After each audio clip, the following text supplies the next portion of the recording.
Magandang umaga po sa ating lahat sa pangalan po ng ating Panginoong Hesus. Salamat sa Diyos sa umagang ito.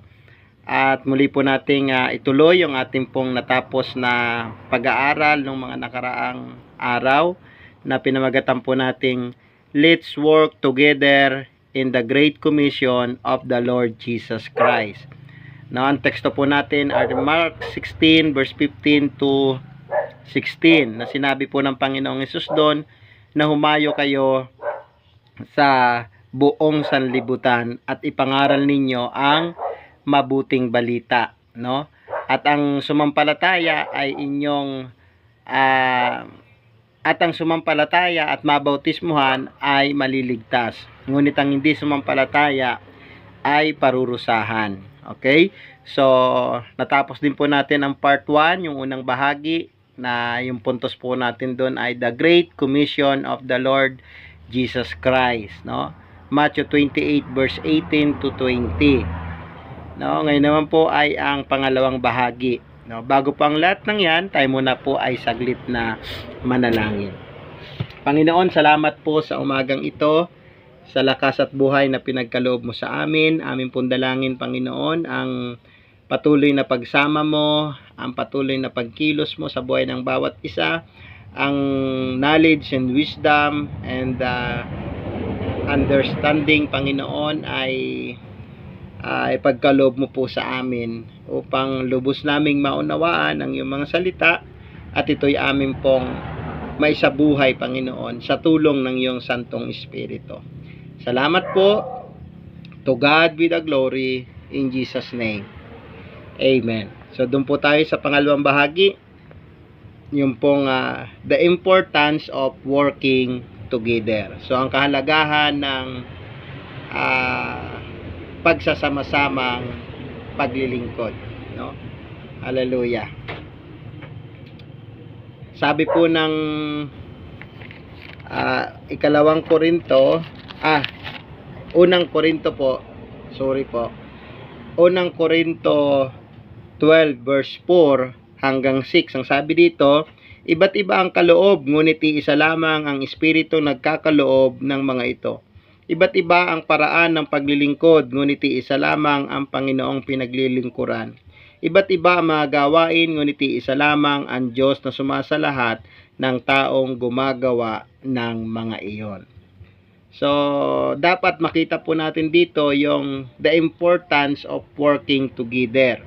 Makita natin doon sa binasa natin, iba't iba ang mga gifts, no? Ngunit isa ang espiritong nagkaloob nito, no? Iba't iba ang paglilingkod, no? Iba't iba ang pamamaraan ng paglilingkod, ngunit isa ang Panginoon na pinaglilingkuran, no? Iba't iba ang mga gawain, ngunit isa ang Diyos na sumasalahat ng mga taong gumagawa ng mga iyon.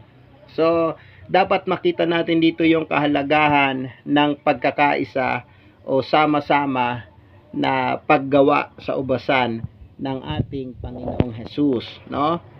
So, iba't iba po yung mga gifts natin, alam naman natin yon, iba't iba po yung ating mga kaloob, no?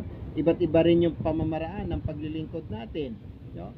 Iba't iba rin yung mga gawain natin, di ba? Magkakalayo po tayo ng lugar, no? Iba't iba po yan eh. Hindi po tayo magkakasama, diba? Yung gift mo iba sa gift ko, diba? Yung pamamaraan ng paglilingkod ko, maaring iba yung pamamaraan ng paglilingkod mo sa Panginoon. Pero alam natin na iisa yung pinaglilingkuran natin, diba? Alam natin yung mga gift natin, iisa yung nagbigay niyan. Iisa yung pinagmulan niyan, walang iba kundi ang Espiritu Santo. Diba? Iba't iba yung mga gawain natin, pero lahat ng yan sinasamahan ng Diyos. No? Hindi po yan magkakalaban. Hindi po yan pagalingan. No? Kung ikaw ay dalubhasa doon sa gitna yun, sa kaloob na yun, hindi ibig sabihin mas magaling ka doon sa kapatid mo. Di po ba? Hindi po ito pataasan ng gift, hindi ito pagalingan, hindi ito paramihan ng paglilingkod, hindi ito paramihan ng gawain. Ang lahat ng ito, mga kapatid, no? Iniatang ng Panginoon sa ating mga balikat. Ang lahat ng ito'y pinagkaloob ng Panginoon sa atin para sama-sama tayong magtrabaho, gumawa sa ubasan ng Panginoon para sa dakilang komisyon, no? Mauwi lahat ng 'yan, yung iba't iba nating gifts, mauwi ang lahat ng 'yan para sa Great Commission. Yung iba't ibang nating pamamaraan ng paglilingkod, dapat lahat 'yan mauwi sa Great Commission.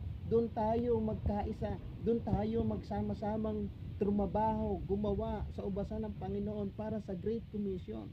Iba't iba yung mga gawain natin, di ba? So, working together. Di ba? Tingnan natin yung inyong pangailangan diyan. Tingnan natin yung inyong sitwasyon diyan. Baka may maitutulong yung isang kapatid, di ba? Working together para sa Great Commission. Para mas mapalago pa yung gawain ng Panginoon, magkaroon pa ng mga another na daughter church, magkaroon pa ng daughters na Bible study. Di po ba? Working together. Magsama-sama tayo. Bagamat iba't iba yung gift natin, magsama-sama tayo. Bagamat iba yung pamamaraan ng paglilingkod natin, magsama-sama tayo. Bagamat iba't iba yung mga gawain natin. Di ba? Para sa Great Commission, para sa kaluwalhatian ng Panginoon. Kasi naluluwalhati ang Diyos kapag tayo po ay sama-samang gumagawa, nagtatrabaho sa ubasan ng ating Panginoon, no? Naluluwalhati ang Diyos kapag tayo ay sama-sama, no? Tayo ay nagkakaisa para sa Great Commission. Naluluwalhati ang ating Panginoon. Okay? Purihin po ang Panginoon. Diba? The importance of working together. Mahalaga po 'yon na makita natin, diba? Hindi ito palakihan ng ministry. Hindi ito palakihan ng simbahan, bagamat mahalagang lumalaki ang ministry. Bagamat mahalagang gumaganda ang simbahan, pero hindi po 'yun ang focus natin.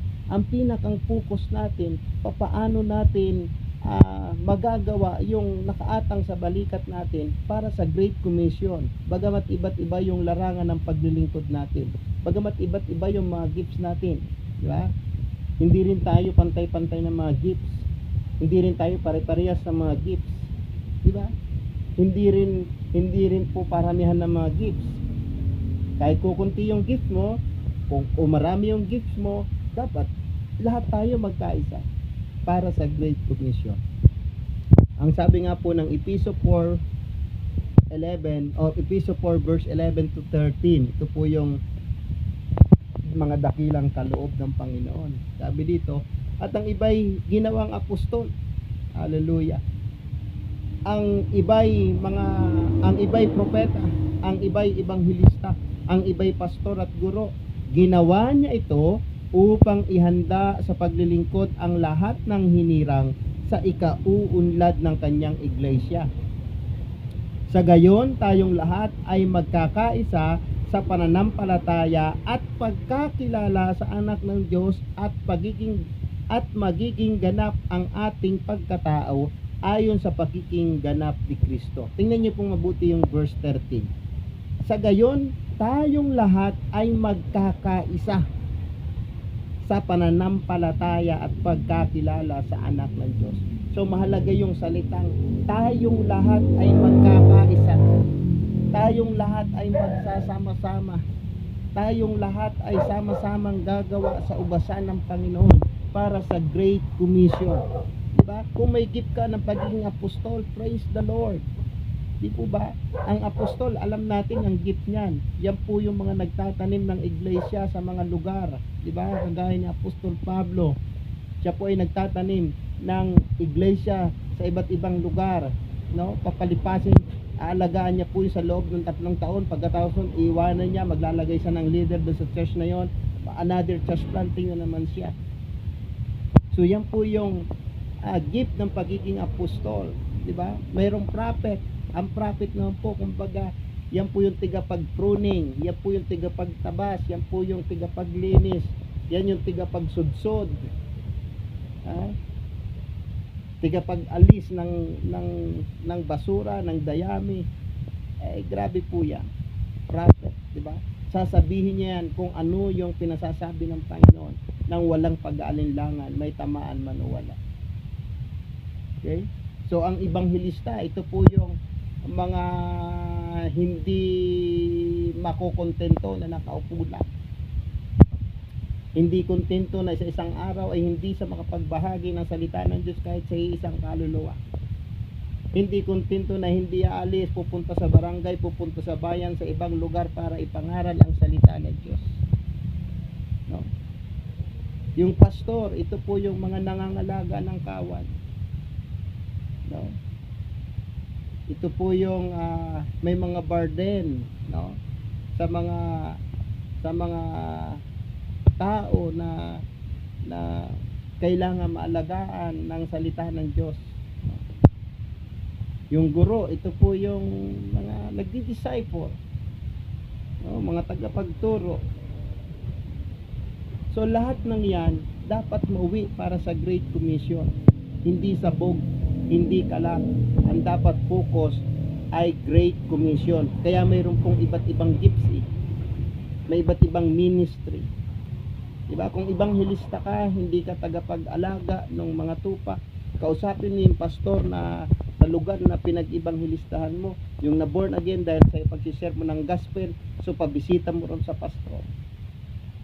So maaalagaan po yon, hindi po masasayang yung pangangaral natin ng salita ng Diyos. Di po ba? So working together, no? Sama-sama po tayo na magtrabaho, magkaisa po tayo na magtrabaho, maglingkod sa ubasan ng ating Panginoon para sa The Great Commission. God bless po, pagpalain po tayo ng Panginoon. Tayo po'y manalangin.